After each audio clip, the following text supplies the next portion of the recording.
오늘은 11월 마지막 주일이며 대림절 첫째 주일로 지킵니다. 예수님이 이 땅에 메시아로 오는 것을 1000년, 2000년 그 긴 세월을 기다려서 이 땅에 예수님이 탄생했었던 것처럼 이 시대에 우리는 주님의 다시 오심을 기다릴 수 있는, 예수님이 반드시 재림하신다는 것을 믿고 기다릴 수 있는 그런 은혜로운 대림절이 될 수 있기를 간절히 소망합니다.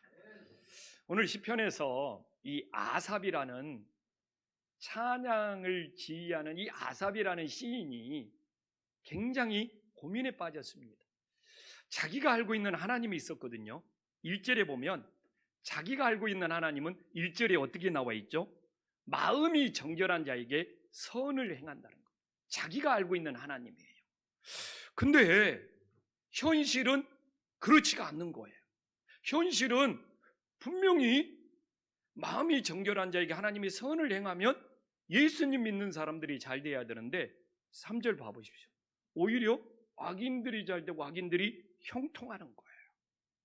그래서 시인은 자기가 믿는 하나님과 현실에서 만난 하나님이 너무 차이가 나서 마음속에 불만이 생긴 겁니다.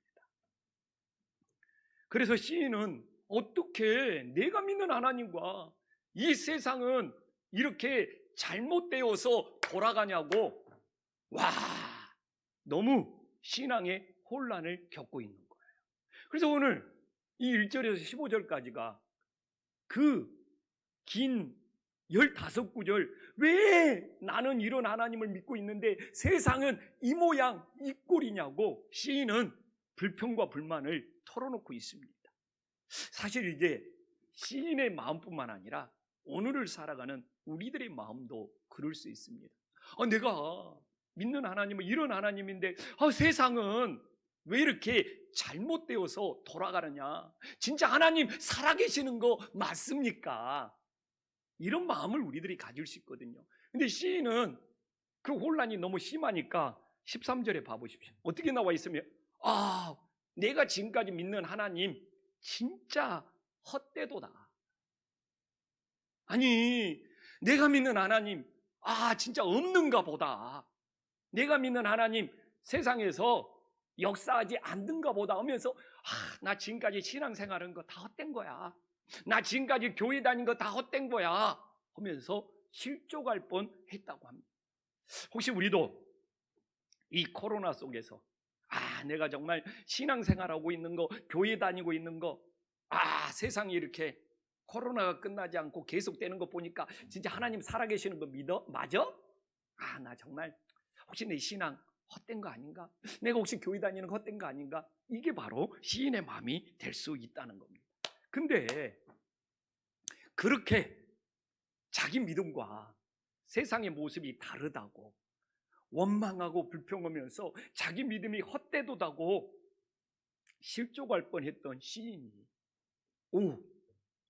자기가 믿는 하나님과 이 현실의 모습을 극복하고 있어요. 그래서 오늘 우리 이 시편을 통하여 어떻게 이 시인이 자기가 믿는 하나님과 이 다른 세상을 보면서 그렇게 불평했던 시인이 어떻게 하나님의 사랑을 체험하고 있는지. 그래서 우리가 대림절을 시작하는 이 첫 주간에 우리도 정말 내가 믿는 하나님과 이 세상이 잘못되어 돌아간다 할지라도 정말 오늘 이 시인이 하나님의 사랑을 체험하고 이 모든 문제를 극복했던 것처럼 우리도 하나님의 사랑을 체험하고 정말 세상을 바라보는 우리들의 마음이 달라지는 놀라운 하나님의 은혜가 있기를 간절히 소망합니다. 그래서 시인은 고민스럽죠. 왜 내가 믿는 하나님, 성경에 기록된 하나님과 이 세상이 왜 이렇게 다르냐 고민에 빠져서 알고 싶어서. 그래서 16절에 보면 시인은 내가 어쩌면 이를 알까? 왜 하나님과 왜 세상에서 보여지는 모습은 왜 이렇게 다른지 시인은 알고 싶어서. 근데 이게 문제예요. 알라고 하면 할수록 그게 시인한테 너무 심한 고통이 되는 거예요. 그렇잖아요. 정말 성경에 하나님이 분명히 있는데 이 세상 돌아가는 모습을 보면 하나님이 보이지가 않아. 그런다고 고민하면 답이 나옵니까? 그러니까 이 시인이 더 심한 고통을 지금 겪게 되는 거예요. 근데 이때가 중요한 거예요. 이제 이때 두 가지 방향이 있어요. 어느 방향으로 나가느냐. 그래서 시인도 지금 어느 방향으로 나갈 건지를 고민하고 있어요. 그래서 15절과 17절에 두 가지 방향이 있는 거예요. 15절은 어떤 방향입니까? 세상으로 가버리겠다는 거예요. 나도 이제 세상 사람처럼 살아버리겠다는 거예요. 그래서 15절에 보면 나오잖아요. 내가 만일 스스로 이르기를 내가 그들처럼 말하리라. 그냥 악인들처럼 세상처럼 나도 하나님 없다고 말하면서 살아버리겠다는 거예요. 그리고 주의 아들들의 세대에 그냥 교회 다닌 사람들한테도 이제 악행을 해버리고 막 방탕하고 자기 마음껏 살아버리겠다는 거예요. 근데 또 하나의 길이 있어. 또 하나의 길은 뭡니까? 17절에 보면 그래도 아버지 집에 가서 아버지의 뜻이 무엇인지 물어보겠다는 거예요. 근데 이 둘의 차이가 뭔지 압니까? 왜 내가 믿는 하나님과 세상이 이렇게 다르다고 혼란에 빠져가지고 심한 고통을 받고 오늘 15절에서 세상으로 가버리는 이유가 뭡니까? 스스로 이루기를. 이게 스스로 판단해버린다. 스스로 이루기를. 스스로 결정해버린다는 거예요. 그래서 스스로 결정하고 스스로 판단해서 이제 내 마음대로 살겠다. 하나님을 떠나서 살겠다. 그러니까 우리가 신앙생활하면서 스스로 뭔가를 결정하고 스스로 판단하는 것을 정말 내려놓는 것이 중요한 일임을 믿으시기를 간절히 소망합니다. 그래서 스스로 판단해서 세상으로 가버리지 않고 그래도 17절에 아버지 집에 들어오니까 주님의 집에 들어와서 그래도 하나님 왜 이 세상과 이 하나님이 왜 이렇게 차이가 있습니까? 그래도 아버지 집에 와서 하나님의 성소에 와서 그래도 물어보고 기도하고 오니까 하나님이 깨닫게 해주시는 거예요. 그래서 정말 우리는 신앙생활을 하면서 혼란스러울 수 있습니다. 내가 믿는 하나님과 이 세상에 돌아가는 모습을 보면서 그리고 그걸 알려고 하면 알수록 답을 못 찾아서 심한 고통에 빠질 수 있습니다. 이때 어느 길로 가느냐?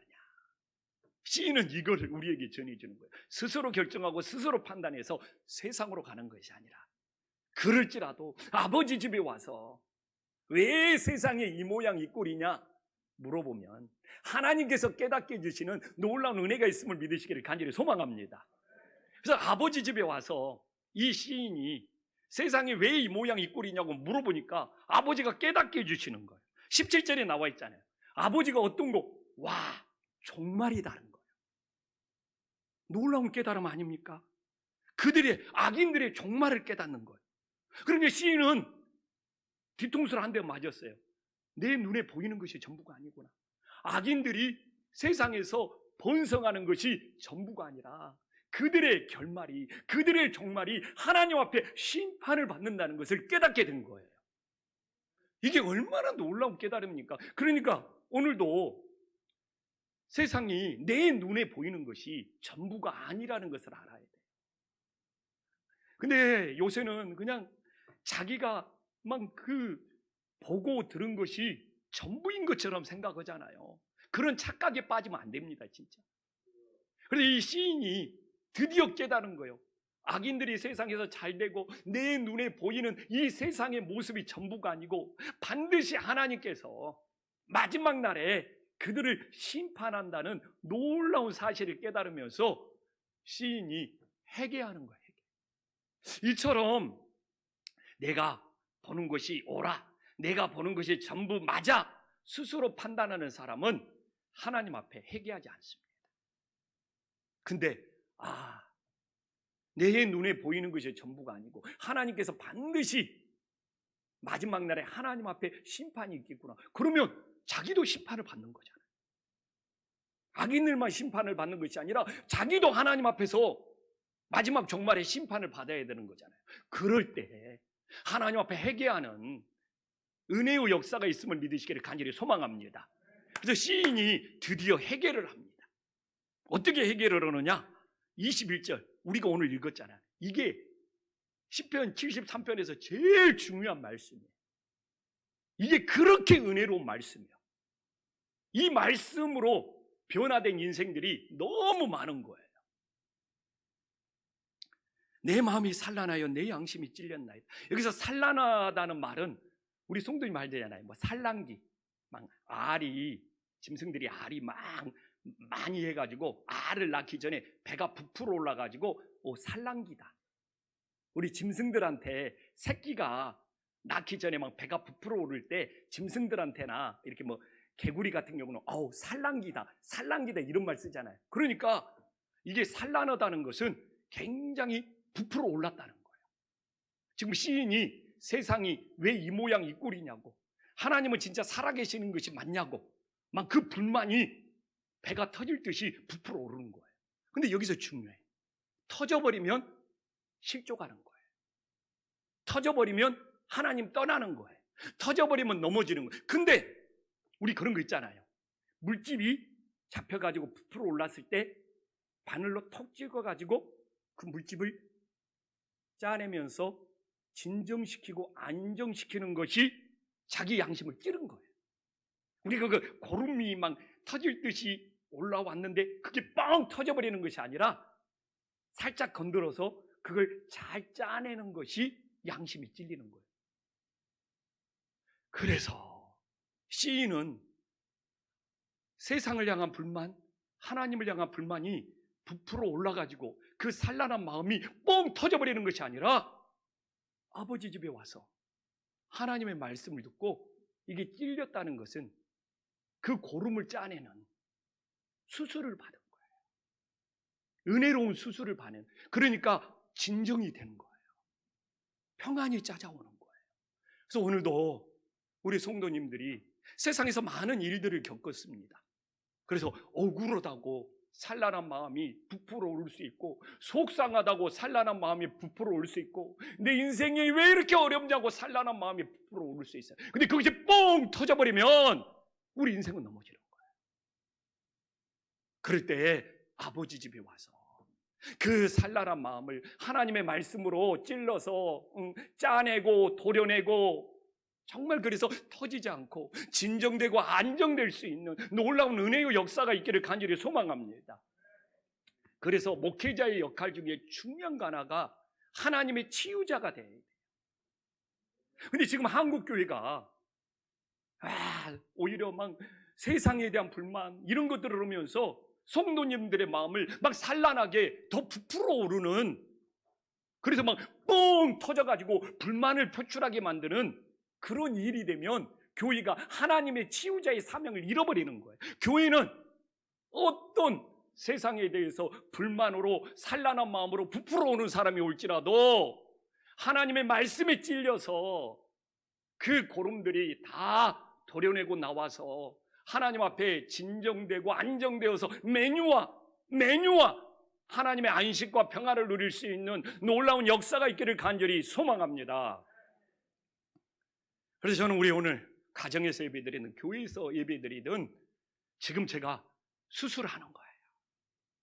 세상에 어떤 속상한 억울한 산란한 마음을 가지고 있을지라도 오늘 저의 말씀이 정말 우리 성도님들의 고름을 짜내는 그런 찔림이 되어서 모두 다 진정되고 평안을 찾고 돌아갈 수 있는 하나님의 치유의 역사가 일어나기를 간절히 소망합니다. 근데 이게 산란한 마음으로 부풀어 오르면 하나님의 사랑이 느껴지지 않는다는 거예요. 근데 산란한 마음을 말씀으로 찔러서 진정이 되면 그때부터 하나님의 이런 놀라운 사랑이 있구나 하면서 하나님의 사랑을 느끼게 돼요.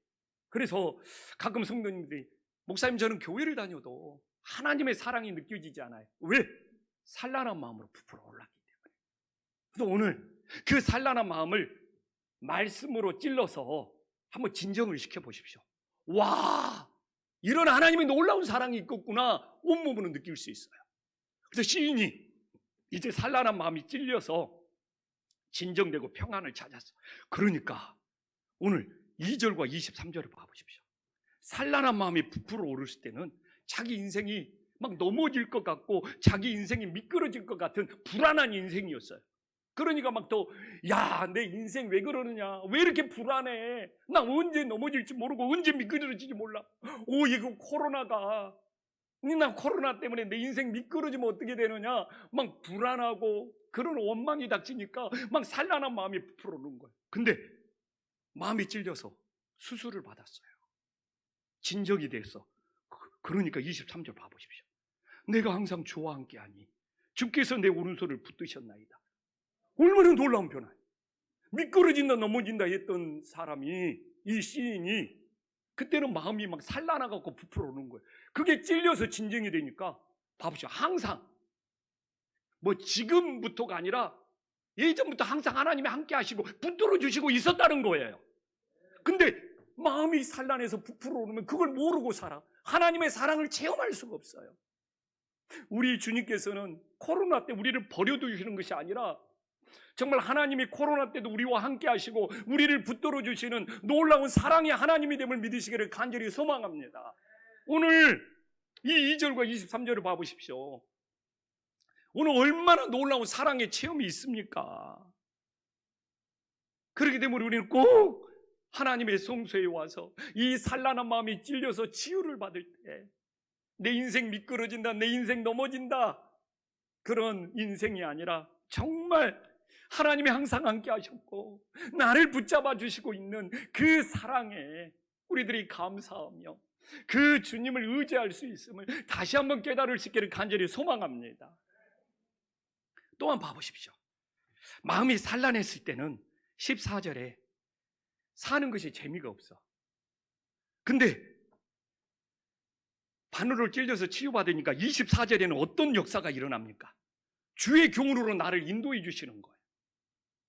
이런 놀라운 차이가 있어요. 14절에는 나는 종일 쟁한을 당하며 아침마다 징벌을 받는다고. 이게 얼마나 무거운 인생입니까? 종일 재난을 받는 것 같고 종일 징벌을 받는 그런 무거운 인생, 괴로운 인생이었어요. 근데 마음이 찔려서 수술을 받으니까 24절에 어떻게 나와 있습니까? 주의 교훈으로 나를 인도해 주시는 거예요. 야, 주님이 인도하시고 있어서 이 징벌을 받고 재난을 당하는 고통스러운 인생, 힘든 인생이 아니라 주님의 교훈으로 나를 인도하고 계셨어요.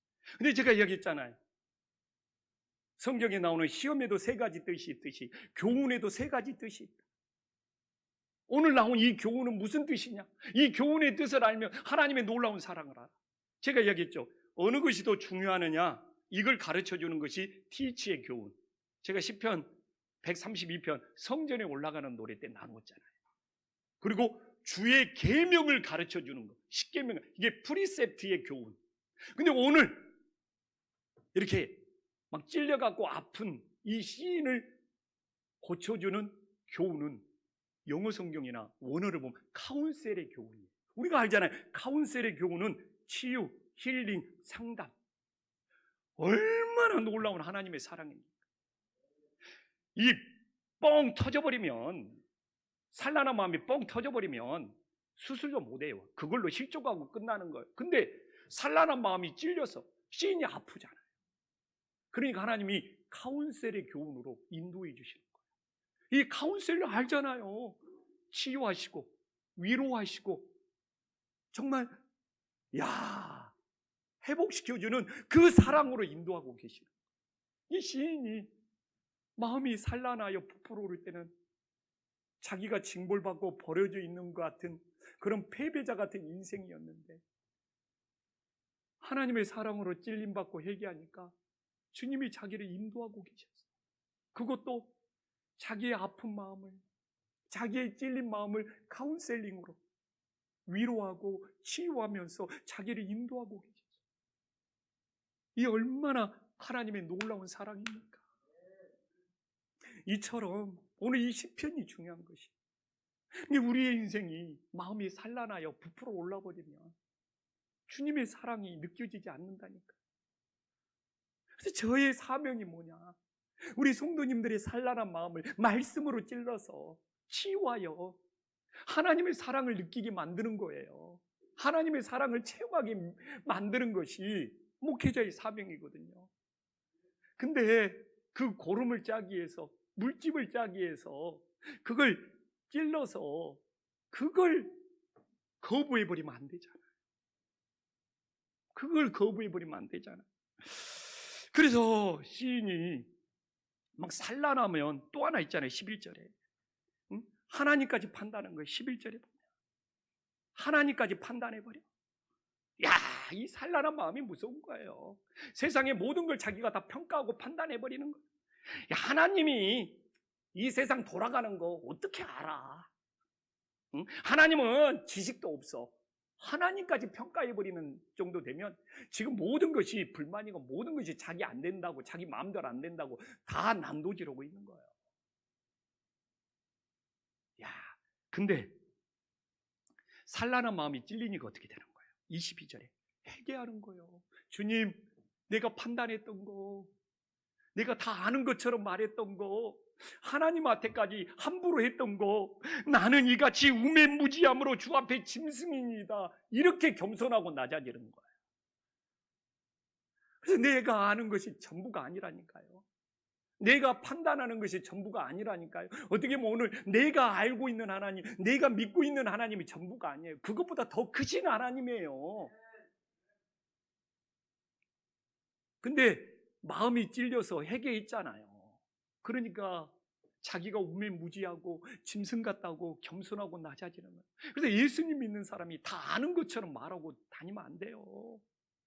자기가 들은 것이 전부가 아니에요. 얼마나 가짜 노수가 많고 조작된 것이 많고. 예수님 믿는 사람들은 하나님 앞에 내가 다 알고 내가 다 판단하고 내가 모든 걸 다 세상을 다 어떻게 돌아가는 것처럼 아는 것처럼 말하면 안 돼요. 그게 산란한 마음이에요. 그것이 찔려서 오늘 시인처럼 나는 우매무지하고 나는 주 앞에, 주님 앞에, 사람 앞에가 아니에요. 야, 근데 얼마나 좋으신 하나님입니까? 지금 시인은 짐승처럼 낮추는데 24절 봐보십시오. 후에는 영광으로, 하나님의 영광으로 영접해 주시는 거예요. 우리를. 시인이 막 그 하나님의 사랑에 막 감격하는 거죠. 오늘 봐보십시오. 시인이 산란한 마음으로 부풀어 오를 때의 모습과 그 산란한 마음이 말씀으로 찔려서 수술받고 치료되어서 매누와 진정되고 안정되니까 하나님 앞에 자기가 짐승처럼 낮춰서 진짜 겸손한 모습이죠. 근데 하나님께서는 그 중심을 보시고 하나님 아버지는 영광으로 영접해 주신다고 하니까 시인이 하나님의 사랑이 너무 커서 견딜 수가 없는 거예요. 우리가 하나님의 성소에 들어와서 하나님의 사랑을 체험하고 하나님의 사랑에 감동하고 하나님의 은혜를 받고 들어가야지. 마음이 더 그냥 산란하고 부풀어 올라가 버리면 어떻게 됩니까?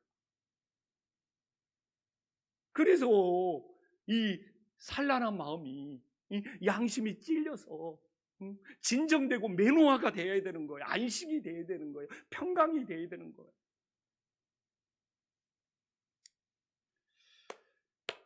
야, 이제 하나님의 사랑을 체험하니까 시인이 180도로 변해버린 거예요. 360도로 변하면 제자리잖아요. 이제 시인이 180도로 변화되었어요.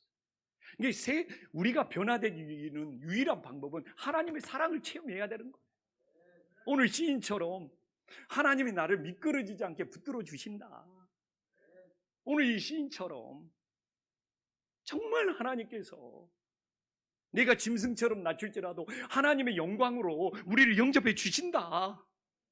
그리고 정말 이 찔려서 아픈 마음조차도 카운셀링으로 하나님이 치유하고 회복시켜주는 하나님의 사랑을 체험하니까 시인이 180도로 달라져버려요. 어떻게 달라졌습니까? 시인이 어떻게 달라졌습니까? 이야, 첫 번째 달라진 모습이 나옵니다. 오직 주님만을 사모해. 3절에 봐보십시오. 달라지기 전에는 막 악인들의 형통함을 보고 부러워서 질투해서, 이게 질투라는 것이 엄청 부럽다는 거예요. 자기도 막 그렇게 되고 싶은 거예요. 질투해서 막 부러워했어. 근데 하나님의 사랑을 체험하니까 유명한 말씀이지 않습니까? 25절에 하늘에서는 주의 누가 내게 있으리요 땅에서는 주밖에 내가 사모할 리가 없다. 얼마나 놀라운 표현. 그래서 25절 말씀을, 이게 대단하고 위대한 말씀이, 이런 시인의 마음을 모르고 가져가면 못 느끼는 거예요. 시인이 세상의 형통을 질투하면서 부러워할 만큼 자기도 그렇게 되고 싶었던 그가 마음이 찔려서 회개하니까, 주님의 사랑을 체험하니까 하늘에도 사모할 리가 주밖에 없고 땅에서도 사모할 리가 주밖에 없다는 이 놀라운 변화를 가져오는 거예요. 그래서 우리 성도님들도 주님의 사랑을 체험했습니까?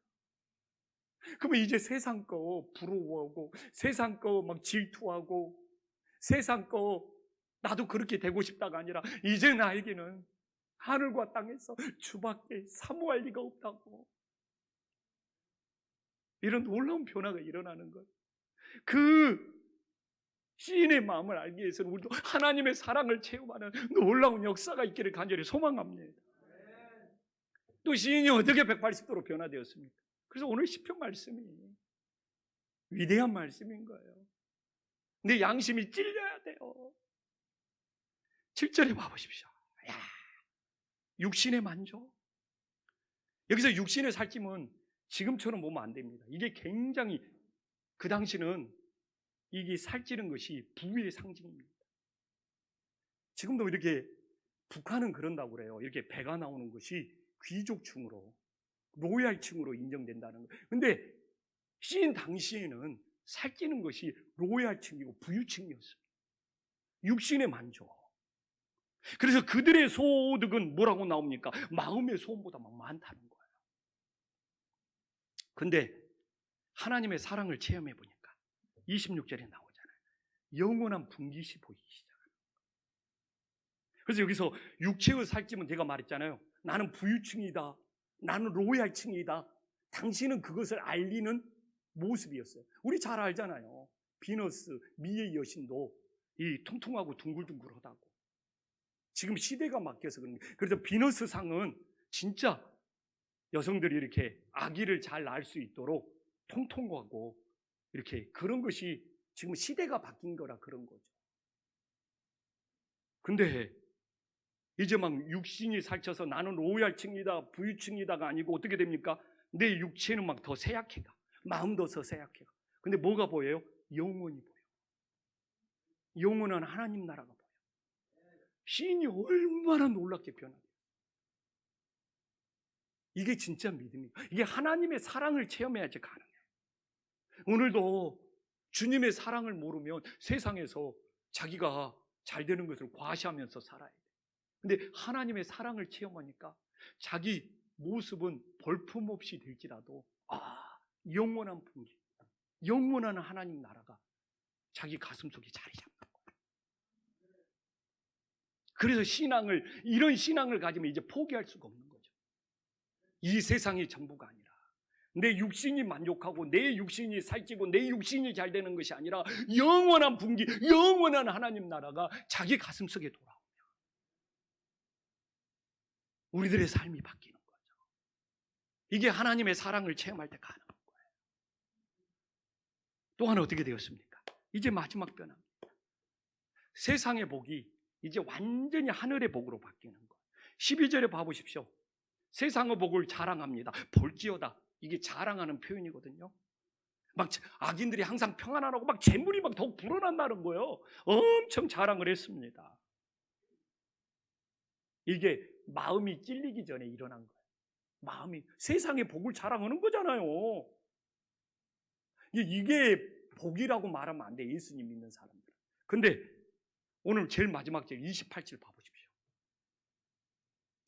시인은 하늘의 복은 세 가지 기준이 있어야 된다는 거예요. 하늘의 복은 세 가지 기준이. 첫 번째 기준은 뭡니까? 하나님께 가까이 하는 것이 복이에요. 막 재물이 불어나고 성공할지라도 하나님과 멀어지면 그건 절대로 복이 아니에요. 그러나 내가 고난을 당할지라도 하나님과 가까이 하면 그게 복이 됨을 믿으시기를 간절히 소망합니다. 그러면 저한테, 아니 그러면 세상에서 더 잘 되고 하나님과 가까이 하면 되잖아요. 그렇죠. 그것도 복이죠.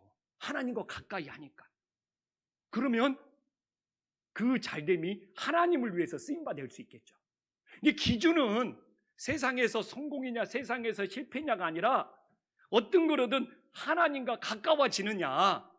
C는 이게 복의 기준이라는 거예요. 아멘. 제가 요새 많이 받는 질문이 뭡니까? 코로나가 재앙입니까? 저 진짜 질문 많이 받습니다. 근데 시인이 오늘 답변을 해주네. 내가 코로나 때문에 주님을 더 의지하고 주님께 가까이 갔으면 코로나는 복입니다. 그러나 코로나 핑계대고 하나님과 멀어졌으면 그건 뭡니까? 재앙입니다. 기준이 그거라는 거예요. 내가 어떤 일을 만났느냐가 아니라 그 일을 통해서 하나님과 가까이 되었으면 하늘의 복이고, 하나님과 더 멀어졌으면 그게 뭐 재물이 아무리 많이 불어나도 그건 하나님의 복 아니에요. 두 번째 기준은 뭡니까? 28절에 하나님을 나의 피난처로 삼았다는 겁니다. 이 성경에 보면요, 이제 복의 기준의 두 번째죠. 피난처는 말을 너무 낭만적으로 생각을 해요.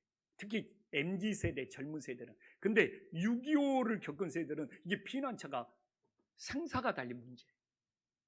6.25 전쟁 때에 피난 간다는 것은 뭡니까? 죽지 않기 위해서 살려고 피난 가는 거예요. 이게 피난처라는 것은 내 생사를 맡긴다는 거예요. 근데 우리는 MZ세대는 이런 전쟁이나 이런 것들을 겪어보지 않는 세대는 너무 낭만적으로 생각해. 짐승들도 피난처라는 것은 뭡니까? 맹수가 그 짐승을 죽이려고 했을 때 자기가 살기 위해서 안전한 곳으로 피하는 것이 피난처예요. 그래서 우리는 이 피난처를 너무 낭만적으로 생각하지 않고 내 생사를 맡기는 것이, 이 피난처를 하나님 앞에 내 생사를 맡기는 것이 하나님을 피난처로 삼는 최고의 복이 됨을 믿으시기를 간절히 소망합니다.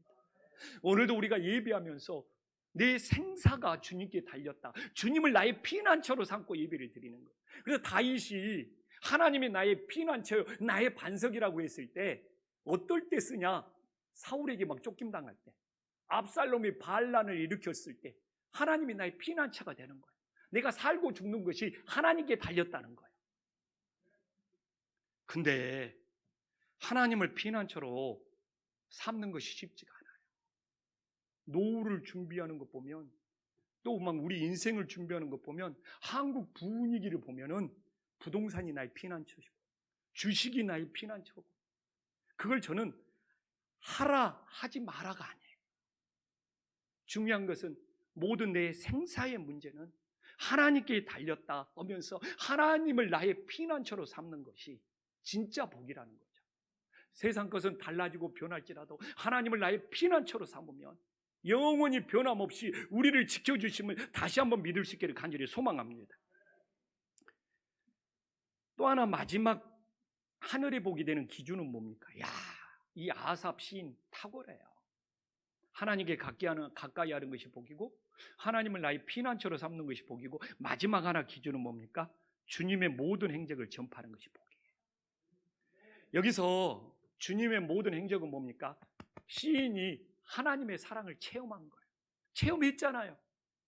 주님이 나를 붙들어 주시는 사랑을 체험했고, 주님의 카운셀의 교훈으로 자기를 인도하는 사랑을 체험했고, 정말 주님의 사랑을 지금 이 시인이 체험한 거예요.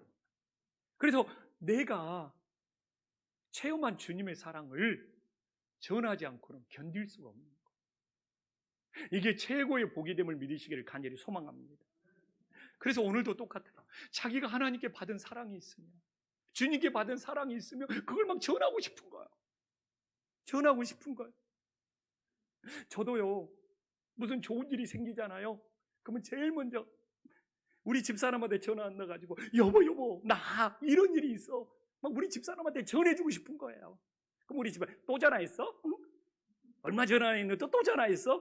근데 나는 좋은 일만 생기면 우리 아내한테 전화 넣어서 이야기해주고 싶은 거예요. 예를 들자면 비유를 쓰는 거예요. 비유를. 근데 내가 주님의 사랑을 받으면, 그 주님의 모든 행적이 자기가 주님의 사랑을 체험한 거예요. 이걸 전하고 싶은 거예요. 전하고 싶어서 견딜 수가 없는 거예요. 이게 선교가 되는 거고 이게 구제가 되는 거죠. 우리가 뭐 선교를 의무로 합니까? 주님의 사랑을 받아서 그 주님의 사랑이 너무 큰데 그 사랑을 내 이웃들에게도 전하고 땅끝까지도 전하고 싶은 것이 선교잖아요. 나는 이렇게 주님의 사랑을 받아서 하나님이 나의 피난처가 되었는데 세상 사람들 어렵잖아요. 그래서 주님의 사랑을 전해서 그들을 구제해서 그들을 피난처 되신 주님을 만나게 해주시는 거잖아요. 저는 오늘 시편을 보면서 너무 큰 은혜를 받은 거예요. 야, 주님의 사랑을 체험해야 되는구나. 내 이 산란한 마음이 부풀어서 맨날 터지고 폭발하는 그런 가정, 그런 교회는 무너질 수밖에 없는 거죠. 아버지 성소에 나와서 정말 말씀의 검으로 찔림을 받고 수술이 되어서 하나님의 사랑을 체험해가지고 이제 하늘의 복이 무엇인지를 분명히 알고 하나님께 가까이 하는 것이 복이고 주님이 나의 피난처가 되는 것이 복이고 주님의 사랑을 받아서 그 사랑을 전하지 않고는 견딜 수 없는 그게 세상의 복이 아니라 하늘의 복이 됨을 깨닫고 그걸 누리며 살아가는 주님의 자녀들이 될 수 있기를 간절히 소망합니다.